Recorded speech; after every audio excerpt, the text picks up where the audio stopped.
Hello everyone, जय श्री कृष्ण।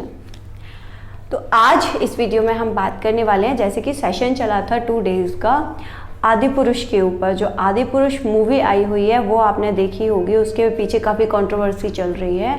तो उसी के रिगार्डिंग आचार्य जी का 2 दिन का सेशन चला था अभी। तो वो वीडियोस आई होप आप सभी ने देखी भी होगी। तो उस वीडियो को देख के मुझे जो समझ आया, जो कंक्लूज़न आया, वो जो किसी भी इंसान की समझ में, वैसे उन्होंने बहुत ही आसान भाषा में समझाया है, सबकी समझ में बहुत ही आराम से आ जाएगा। और शुरुआत इससे करते हैं कि कंट्रोवर्सी चल रही है कि जो आदि पुरुष मूवी है उसने क्या किया है। उन्होंने उस आदि पुरुष मूवी को सोचा था लोगों ने कि वो होगी वैसी जो रामानंद सागर की रामायण थी, लेकिन जब उसको देखकर लोग बाहर निकले तो उन्होंने उसका जो रिव्यू दिया वो कुछ अलग ही दिया। उन्होंने कोई गाली दे रहा है किसको, डायलॉग्स लिखे हुए हैं मनोज मुंतसर को, कोई उनको गाली दे रहा है, तो कोई ये बोल रहा है कि किस तरीके से इसको चित्रित किया गया है मूवी को। तो लोग विरोध कर रहे हैं मूवी का, बहुत जम के विरोध कर रहे हैं कि ये हमारी संस्कृति के खिलाफ है जिस तरीके से फिल्म को दर्शाया गया है।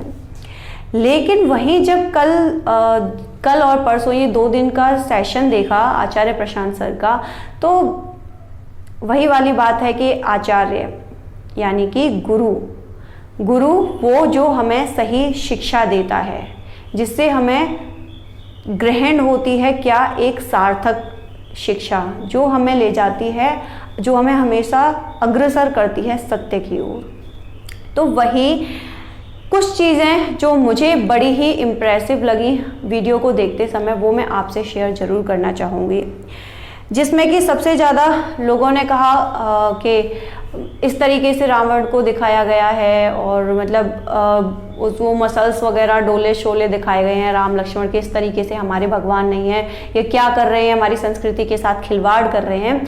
जिसको आचार्य जी ने ऐसे समझाया कि आपको देखकर, पर्दे पे देख के आपका गुस्सा आ रहा है, वो जाहिर हो रहा है, लेकिन कभी क्या आपने ये सोचकर नहीं देखा कि जो फिल्म में सामने दिखाया गया है वो सत्य है जो वर्तमान में हो रहा है, जो हमारे एक्चुअल समय में हो रहा है। फिल्मकार ने उसी चीज़ को उठा करके फिल्म में दिखा दिया है।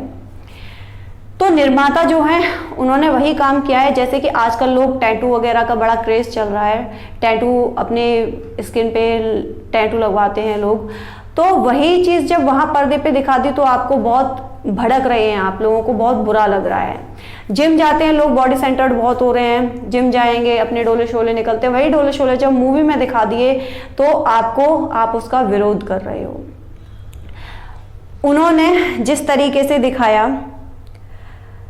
अब होता क्या है कि रामायण जो रामानंद सागर की थी, तो आप ये सोच कर गए थे मूवी देखने के लिए, आचार्य जी ने ये क्लियर किया है कि आप वहाँ ये अपनी एक सोच लेकर गए थे कि हमें ये वैसा आदि पुरुष मूवी देखने को मिलेगी जैसे रामानंद सागर की रामायण थी। तो ये आपकी गलती है, क्योंकि रामायण जब थी रामानंद सागर की, उस समय में समाज ऐसा नहीं था, आज जैसा है। तो समाज के हिसाब से ही, जैसा समाज होता है वैसा ही वो अपने भगवान की रचना भी करता है। अब इस चीज़ को मैं इस तरीके से वहाँ पे रिलेट कर पा रही थी, जैसे कि आजकल हमने देखा है लड्डू गोपाल को लोग लेते हैं और अपने साथ लेकर घूमते हैं। वहीं लड्डू गोपाल का पहले ये सब कुछ नहीं था कि उनको एक कैप भी पहना दी गई और टी शर्ट, लोअर, कभी को छोड़ी वगैरह, उनको इस तरीके की पोशाक पहना दी जाती है, उनको कूल ड्यूड बना दिया जा रहा है। भगवान जिनको हम कहते थे, अब उनको एक कूल ड्यूड वाली हमने एक छवि दे दी। तो वहीं जब वही छवि एक पर्दे पे किसी निर्माता ने दिखा दी, वहां पे उनको दिखा दिया, तो लोग उसका विरोध क्यों कर रहे हैं? एक्चुअल लाइफ में भी तो आप सब यही कर रहे हैं। एक्चुअल लाइफ में तो बात ये नहीं है कि वो आदि पुरुष मूवी में इस तरीके से दिखा दिया गया, या वहां पे जो डायलॉग्स दे दिए गए हैं, जैसे कि क्या, तेल किसका तेरे बाप का, कपड़ा किसका तेरे बाप का, लंका जली तेरे बाप की, इस तरीके के जो डायलॉग्स दे दिए गए हैं कि इस तरीके से बोलते हुए दिखा रहे हैं। लेकिन वहीं आचार्य जी ने बताया कि अगर आप जाके थिएटर में जब आप देखोगे मूवी को, तो देखोगे कि इन्हीं डायलॉग्स पे लोग वहाँ पे खूब हूटिंग कर रहे हैं, हूटिंग चल रही है और क्लैपिंग कर रहे हैं जोर जोर से।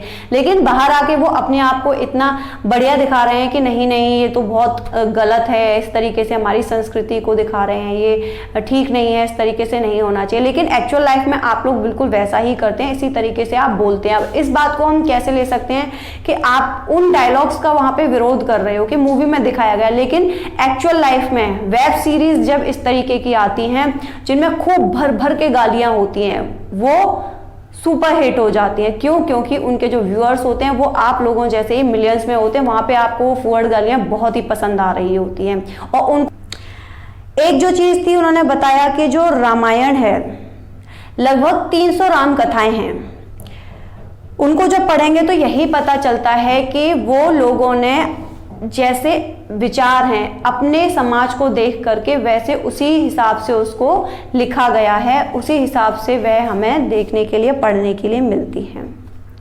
ठीक है, सबसे अच्छी बात यही लगी थी। उसके बाद उन्होंने बात की है कि आप जिसे राम मानते हो, असली राम कौन है? तो 4 राम है जगत में, 3 राम व्यवहार, चौथा राम सो सार है, ताका करो विचार। कबीर जी का दोहा है ये, जिसको समझाने का, उसका महत्व समझाने की कोशिश की उन्होंने जब सेशन के दौरान, कि आप उस मूवी की तरफ जा ही क्यों रहे हैं। वो मूवी तो आपका जो आप हो, आपकी छवि को दिखाने की कोशिश की गई है कि आज का समाज ऐसा है, तो उन्होंने उसी चीज को वहां पर्दे पर दिखा दिया। लेकिन जो अस्तित्व है राम का, जो सचमुच में राम है, वो 4 राम हैं जगत में। उन 4 रामों में से 3 राम तो आपके व्यवहार के हो गए, जिसमें अपने व्यवहार में रामत्व की एंट्री के लिए आप उनको मान सकते हो, इस तरह से समझाया है उन्होंने। लेकिन जो चौथा राम है ना, आपको उस तक जाना है। हमें किस तक जाना है? हमें उस चौथे राम तक जाना है। हमें उस चौथे राम को अपने विचारों में लाना है। उस चौथे राम को हमें, उसी का विचार हमें रखना है। तो देखिए, नॉर्मल व्यक्ति हम लोग भी अगर देखने जाएं तो वही सारी चीज़ें, कुछ चीज़ें हम बहुत अच्छे से अपने विचार व्यक्त कर देते हैं कि हाँ ये चीज़ें बड़ी बेकार थी, ये चीज़ें बड़ी अच्छी थी, लेकिन किसी का भी विरोध करना बहुत आसान है। लेकिन वहीं पे जब आचार्य जी जैसे लोग होते हैं, कहते हैं ना किसी भी चीज़ को समझने के लिए होश में रहना बहुत ज़रूरी है। तो जो लोग होश में हैं वो तो किसी भी चीज़ में से एक लॉजिक ढूंढ ही लेंगे, लेकिन जो बेहोश हैं वो तो बेहोश ही हैं, उनको बेहोशी में कुछ भी समझ नहीं आएगा। तो जो बेहोशी में है वो तो किसी भी चीज़ का सार्थक अर्थ निकाल ही नहीं सकता। आप चाहें उसको रिलेट कीजिए और चारों तरफ की चीज़ों से रिलेट करके देखा कीजिए कि ये आखिर ये कहाँ से लिया गया होगा। अरे भाई, जो डायरेक्टर है वो भी तो हम लोगों में से ही एक है, वो क्या कहीं और से किसी चीज़ को थोड़े ना लाके उसने फिल्म में दिखा दिया। वो अपने चारों तरफ देखते हैं चीज़ों को, ऑब्जर्वेशन चलता है उनका, ऑब्जर्व करने के बाद ही किसी चीज़ को सामने दिखाया जाता है। अब सीता जी हैं, उसमें उनको दिखा दिया है, थोड़े पहले वाली जो रामायण थी उसमें उनको बिल्कुल एक साड़ी में पूरा अच्छी तरीके से ढक के दिखाया गया है, लेकिन इसमें इस तरीके से नहीं दिखाया गया है। तो वेस्टर्न कल्चर को आप फॉलो कर रहे हैं, जिस तरीके से आप रहते हैं वैसे ही उसमें चीज़ों को दिखाने की कोशिश की गई है। लंका है, लंका को काला दिखा दिया है बिल्कुल लंका के ऊपर, तो वही है क्योंकि वहां पे वेस्टर्न में सब कुछ गोरा है, तो जो अच्छाई है उसको सफेद दिखा दिया गया है और जो बुराई होती है यानी कि जो नेगेटिविटी होती है उसको काली चीज से दिखा दिया गया है। हमारे यहाँ ऐसा नहीं है क्योंकि हमारे यहाँ भगवान भी हैं सांवले, तो हमारे यहाँ तो ये सोच है ही नहीं कि हमें सांवली चीज को या काली रंग को इस तरीके से दिखाना है कि हम उसे लंका के लिए शो कर रहे हैं, किसी गलत चीज के लिए शो कर रहे हैं। तो ये देखिए कि जो एक्चुअल में हम लोग अपनी लाइफ में जिन चीज़ों से गुजर रहे हैं, जो हम कर रहे हैं अपने समाज में, इस दुनिया में, अपने व्यवहार में, डेली लाइफ में, उसी चीज़ को जब आपके सामने लाके रख दिया गया तो आप उसका विरोध करने लगे। तो आप खुद देखिए कि आप कैसी जिंदगी को जी रहे हैं। तो थोड़ा मुड़िए, सार्थक चीज़ों की तरफ बढ़िए, मुक्ति की तरफ बढ़िए, और उसके लिए ज़रूरी है असली राम का मर्म जानना। तो सत्य की तरफ मुड़िए। जब आप राम तक जाने की कोशिश करेंगे तो आप अपने जीवन को एक सार्थक राह भी दे पाएंगे। और ऐसे गुरु से भी जुड़ना बहुत ज़रूरी है जो आपको सार्थक मार्ग दिखाए।